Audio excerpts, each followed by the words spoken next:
Hi everyone, welcome back to my channel. ഈ video English സെൻറ്റൻസിലെ ഒരു grammatical കൺസ്ട്രക്ഷനെ കുറിച്ചാണ്. ഇതിൻ്റെ പേരെന്തെന്നും ഇതിന് പ്രവർത്തനം എങ്ങനെയെന്നും വിശദമായി നോക്കാം. അതിനു മുമ്പ് വീഡിയോ ആദ്യമായി കാണുന്നവർ ചാനൽ സബ്സ്ക്രൈബ് ചെയ്ത് സപ്പോർട്ട് ചെയ്യുക. നേരെ വീഡിയോയിലേക്ക് പോകാം. ഒരു സെൻറ്റൻസിലെ വ്യത്യസ്ത ഘടകങ്ങളെ ബന്ധിപ്പിക്കുന്നതിന് ജോഡികളായി പ്രവർത്തിക്കുന്നു.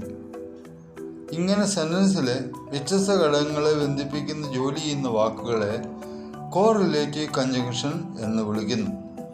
ഇവ ഓരോന്നിൻ്റെയും പ്രവർത്തനം എങ്ങനെയെന്ന് നോക്കാം.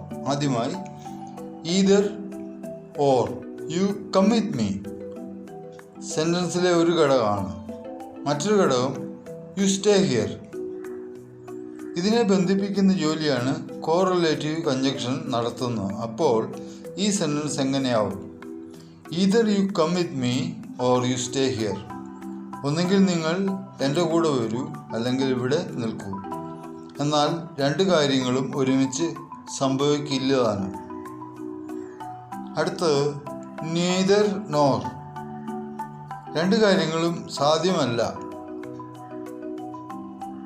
അവയെ നിരാകരിക്കാൻ ഉപയോഗിക്കുന്നു. Example, neither the cat nor the dog want to go outside.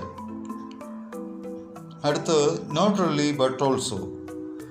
ഇത് ഊന്നൽ നൽകുന്നത് രണ്ട് ഘടകങ്ങളും ഉൾപ്പെട്ടിട്ടുണ്ടെന്ന് സൂചിപ്പിക്കുവാൻ വേണ്ടിയാണ്. Example, she is not only smart but also kind.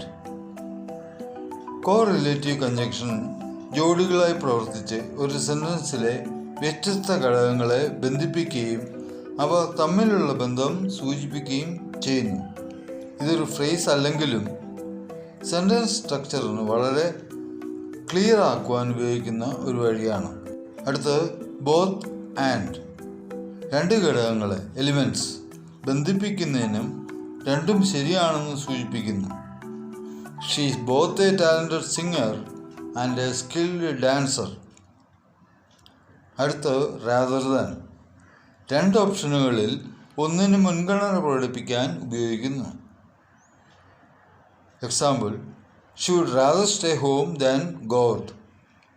ഇപ്പോൾ നിങ്ങൾക്ക് കോറിലേറ്റീവ് കൺജങ്ഷൻ്റെ സെൻറ്റൻസിലെ പ്രവർത്തനം മനസ്സിലായി കാണുമെന്ന് വിശ്വസിക്കുന്നു. വീഡിയോ ഇഷ്ടമായി ലൈക്ക് ചെയ്യുക. Thanks for watching.